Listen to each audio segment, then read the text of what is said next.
Hola, continuando con el análisis de las cláusulas del contrato de fletamento, una de ellas es, como no, el tema de los seguros, ¿no? Siempre existe la posibilidad que algo malo le pase al buque, ¿no? Entonces el buque puede hundirse, el buque puede incendiarse, el buque puede explotar, pueden haber múltiples daños al buque y a la vez, si hay daños del buque, podríamos trasladar daños a las mercaderías y daños a las personas que trabajan en esos buques.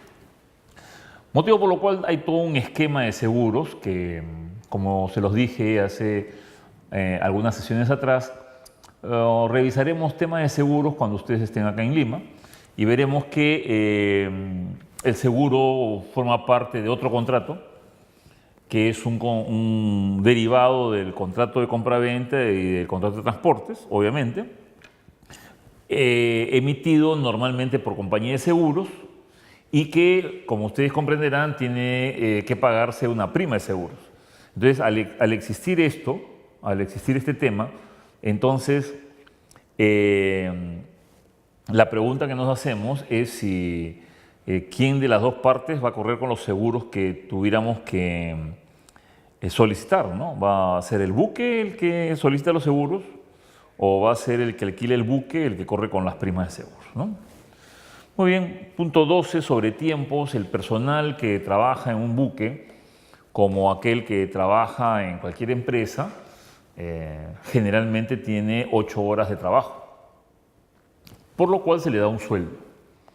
Pero en los buques, como ustedes comprenderán, existen infinitas razones para que uno pues no esté durmiendo las horas que no tiene que trabajar, ¿no? Entonces a veces hay que acondicionar las bodegas durante el trayecto y entonces tenemos que estar limpiando bodegas y entonces todos ayudamos, o de repente hay operaciones de atraque o desatraque en donde todos ayudamos.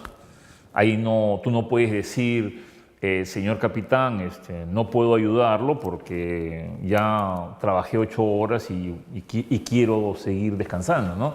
Si el capitán dice, bueno, todos vamos a hacer la operación de atraque, todos salimos a la operación de atraque, pues, ¿no?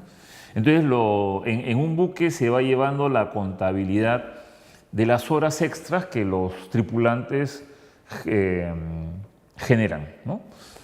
¿Qué pasa si estás transportando sacos, digamos, de café y de pronto pues hemos pasado por un mar movido y los sacos han quedado desparramados por todos sitios?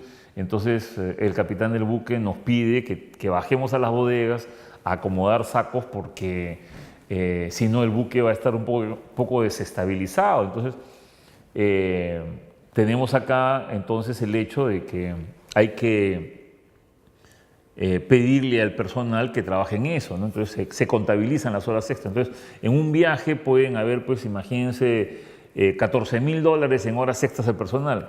Bueno, la pregunta es quién corre con ese gasto, ¿no? Si lo hace el dueño del buque o lo hace el dueño de la mercadería, ¿no?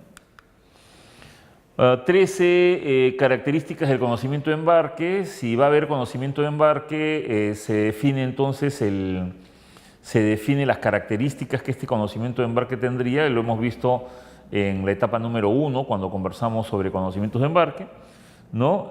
14 TRIMET significa que el buque tiene que estabilizarse, ¿no? Porque si tú pones mucha mercadería al lado derecho del buque y poca mercadería al lado izquierdo del buque, entonces evidentemente el buque se ladea hacia la derecha y entonces hay que trimar.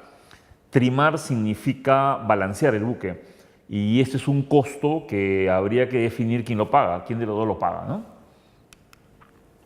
15 facilidades de la nave se refiere a que en esta operación vamos a realizar actividades de carga, descarga, estiva, desestiva y la pregunta que tendríamos que hacer es ¿cuál va a ser el aporte del buque en esta operación, ¿no?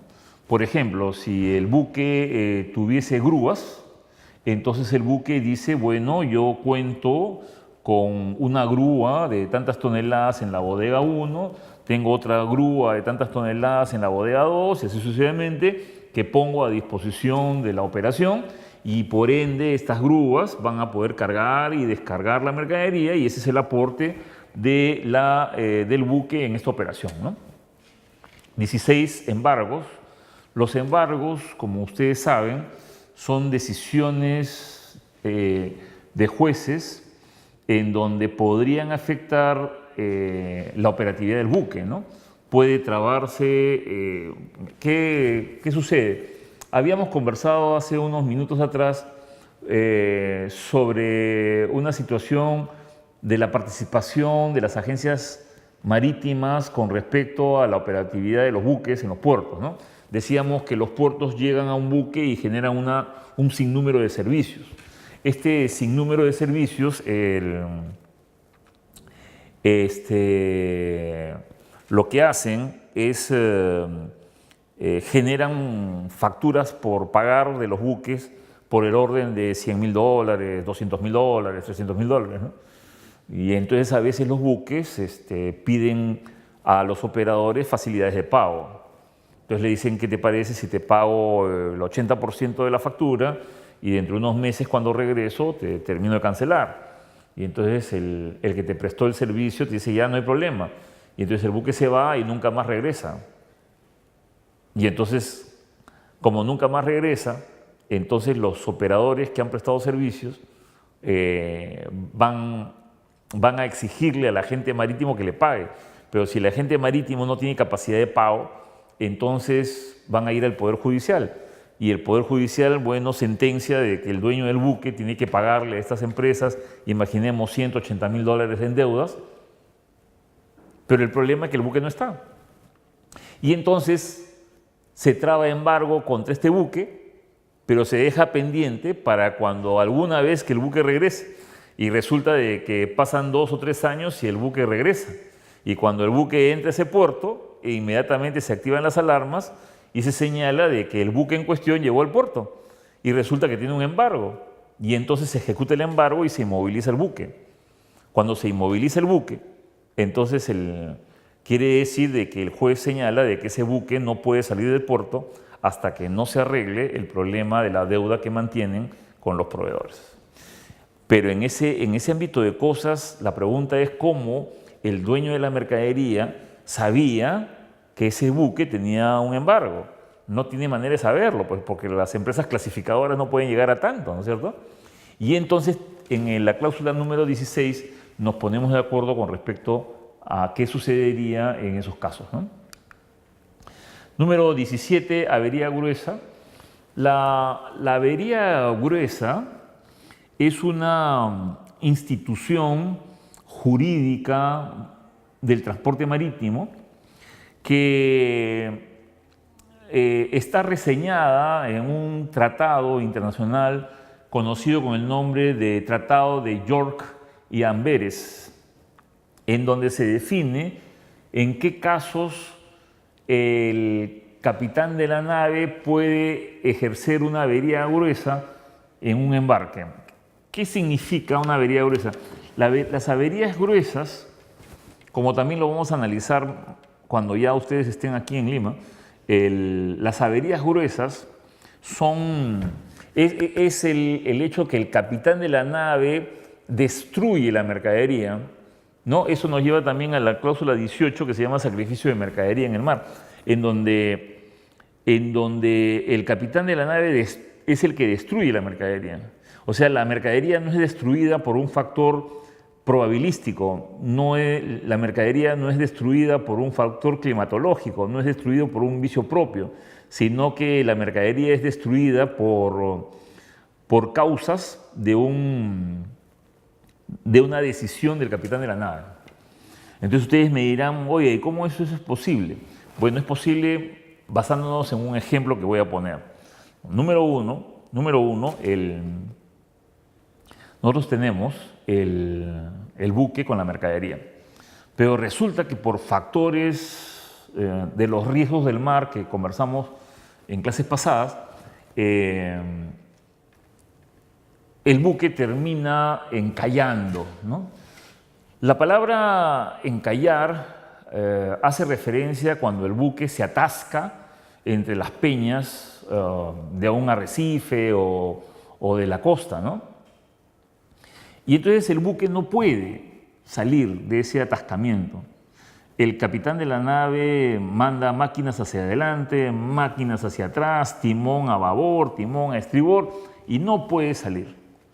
La noche comienza a caer, el mar comienza a ser más fuerte, el buque está a punto de voltearse y definitivamente todas las personas morirían, toda la carga se perdería y el buque se partiría en dos. Y entonces el capitán, cuando observa de que ya no existe nada más por hacer, entonces opta por arrojar mercadería al mar. Eso se llama avería gruesa, sacrificio de mercadería en el mar, ¿no? Entonces él sacrifica la mercadería o parte de la mercadería, ¿no? O sea que imagínate que es un buque que está transportando una mercadería y el capitán dice no hay que botarla al mar, entonces usa sus grúas y comienza a botar mercadería al mar, ¿no?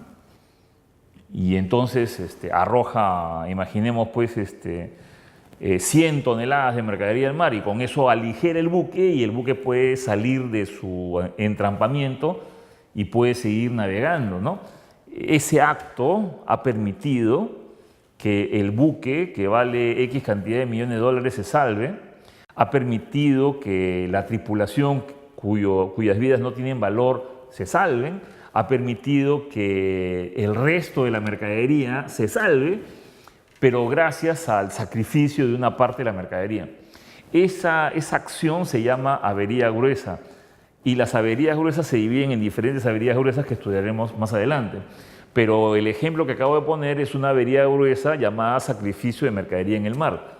Y este hecho ustedes lo pueden encontrar en internet, en Google, llegando a un tratado internacional conocido como el Tratado de York y Amberes, o más conocido aún como las reglas de York y Amberes, que regulan las averías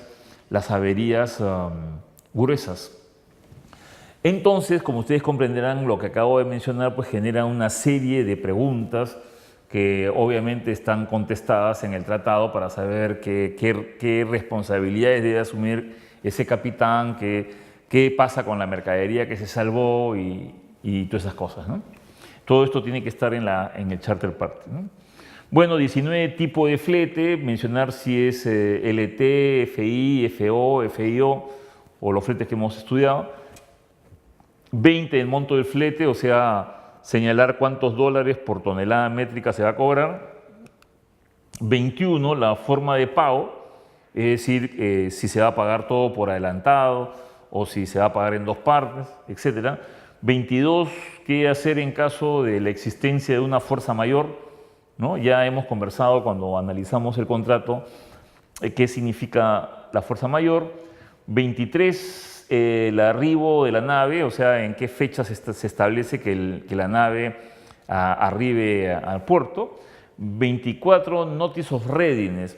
Aquí vamos a parar un momento porque el Notice of Readiness es un documento extremadamente importante. Vean, cuando un buque Trump es contratado para realizar una operación de carga, entonces el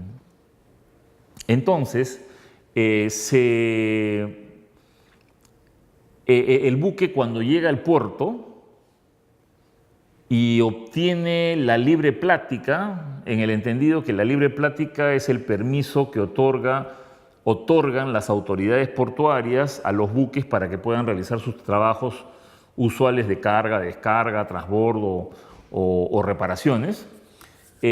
Automáticamente cuando recibe la libre plática, este buque envía un documento, llámese correo electrónico, adjuntando un documento que se llama Notice of Readiness, que en español se conoce con el nombre de aviso de alistamiento. ¿Qué quiere decir el aviso de alistamiento? En este caso estamos hablando de un aviso de alistamiento para cargar mercadería, o sea, un aviso de alistamiento en origen, en donde se le comunica a través de este documento al dueño de la mercadería que el buque ha llegado en fecha prevista de acuerdo al Charter Party y que adicionalmente nuestras bodegas se encuentran listas para recibir su mercadería y solicitamos la inspección de las mismas por parte del dueño de la mercadería. Entonces el dueño de la mercadería nos contesta por correo electrónico y nos dice: he tomado conocimiento de su Notice of Readiness y estamos procediendo a subir al buque dentro de 4 horas. Entonces pasan 4 horas y aparece una lancha y ahí viene el dueño del buque, el gerente de la empresa, los operadores, la compañía de seguros, viene el experto en buques, el shipbroker. Entonces suben a la nave, conversan con el capitán de la nave y el capitán de la nave los invita a que pasen inspección a las bodegas. Entonces se pasa inspección a las bodegas para saber, dependiendo obviamente del tipo de mercadería, si las bodegas están limpias, si las bodegas están descontaminadas, si las bodegas están acondicionadas, si las temperaturas de las bodegas funcionan, si la ventilación de las bodegas funciona, si las tapas de las bodegas se abren correctamente y se cierran correctamente. Si todo está conforme, entonces el dueño de la mercadería, el que contrató el flete, entonces da por aceptado el Notice of Readiness. Quiere decir que existen 2 momentos del Notice of Readiness: Notice of Readiness emitido y el Notice of Readiness aceptado. Una vez que el dueño de la mercadería acepta el Notice of Readiness, quiere decir que está aceptando que las bodegas del buque están de acuerdo al Charter Party y que autoriza el embarque de la mercadería.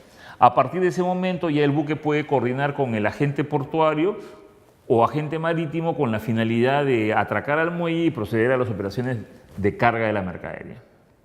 Una vez que se ha cargado la mercadería y se ha trasladado el buque con la mercadería hasta el puerto de destino, cuando el buque llega al puerto de destino, nuevamente se solicita libre plática a las autoridades portuarias.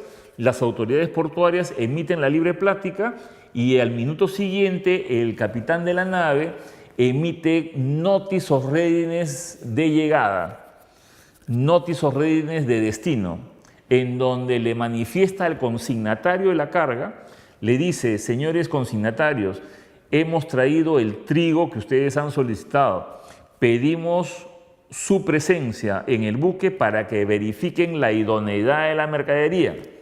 Entonces el dueño de la mercadería le contesta, le dice: estaremos en su buque en tantas horas. Aparece la lancha, entra el consignatario con su compañía de seguros, con su ajustador de seguros, con su experto en buques, con sus surveyors, abren las bodegas, verifican la idoneidad de las bodegas, verifican la idoneidad de la mercadería, toman muestras, toman fotografías, miden las temperaturas y si todo está conforme, entonces el consignatario le firma el Notice of Readiness al capitán, dando por aceptado que la mercadería aparentemente se encuentra en buen estado. Y con eso hemos tenido un Notice of Readiness de llegada que ha sido emitido y ha sido autorizado por el consignatario. Esa es la participación y la importancia de un Notice of Readiness en la operación Trump de acuerdo al derecho marítimo internacional. Número 25, Lay Days.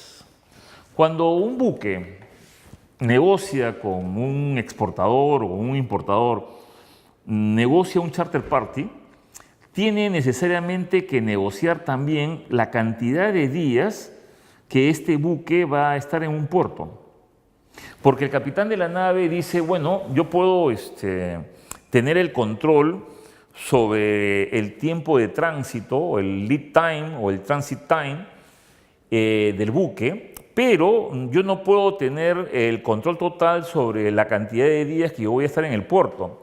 Motivo por lo cual el capitán de la nave calcula cuánto tiempo debería estar en el puerto de origen y cuánto tiempo debería estar en el puerto de destino, y entonces la sumatoria de los de los días de estadía en el puerto de origen, más los días de estadía en el puerto de destino, se le denomina en el derecho antiguo, se le conoce como tiempo de plancha.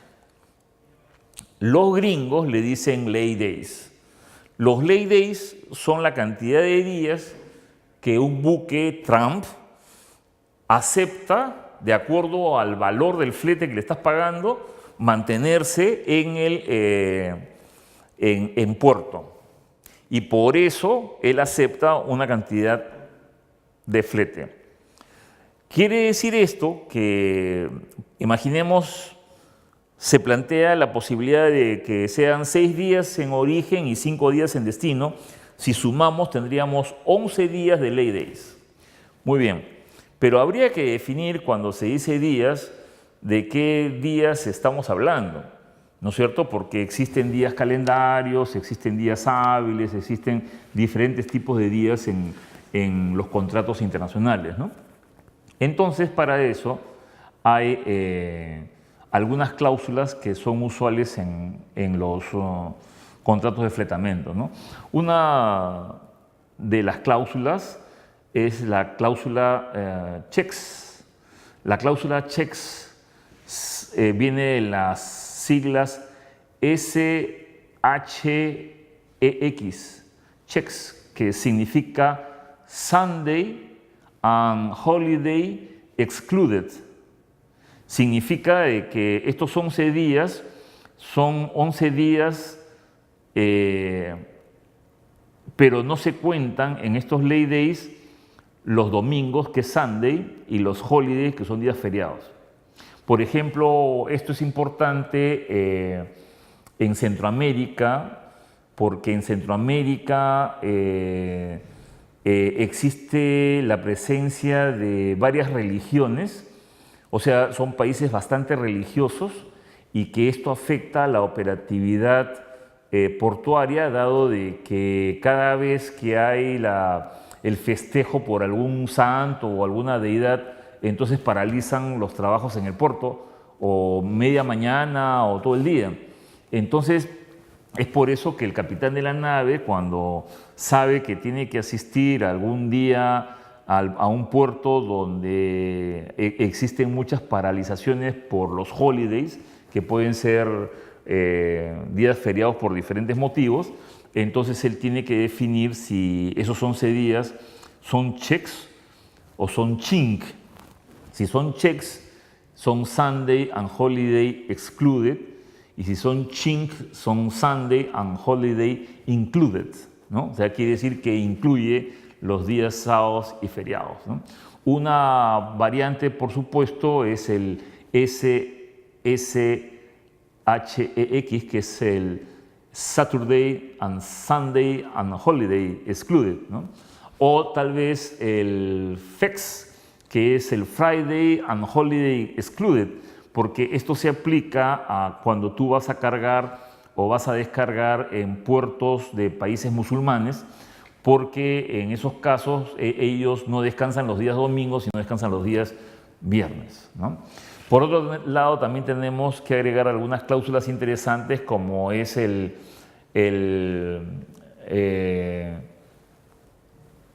Weather Working Days, ¿no? El WWD, ¿no? Weather Working Days, que significa que estos días que estamos planteando de días de lay days son días siempre y cuando el clima lo permita.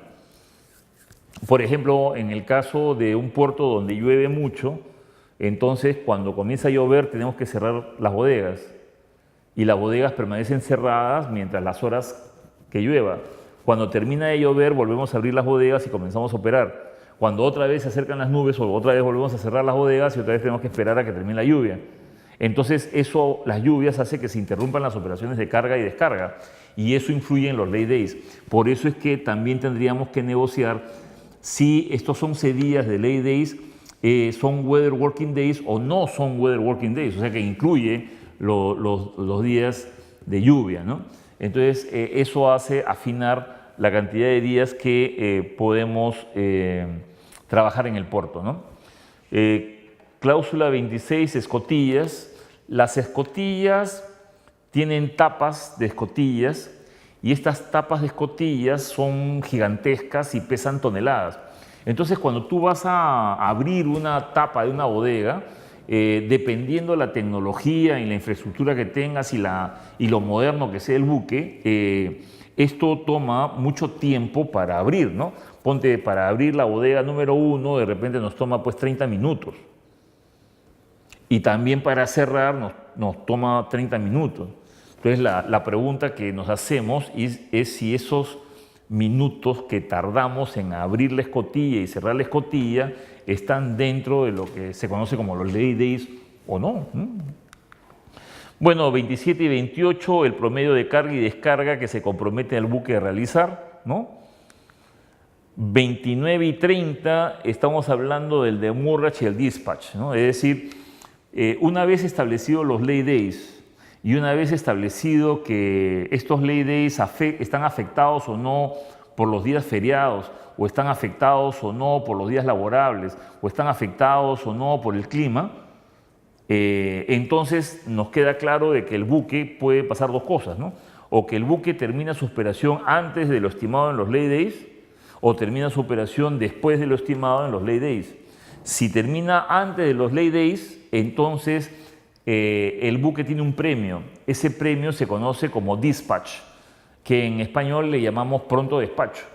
Quiere decir que habíamos calculado de que el buque iba a estar 11 días en el puerto y terminó estando 9.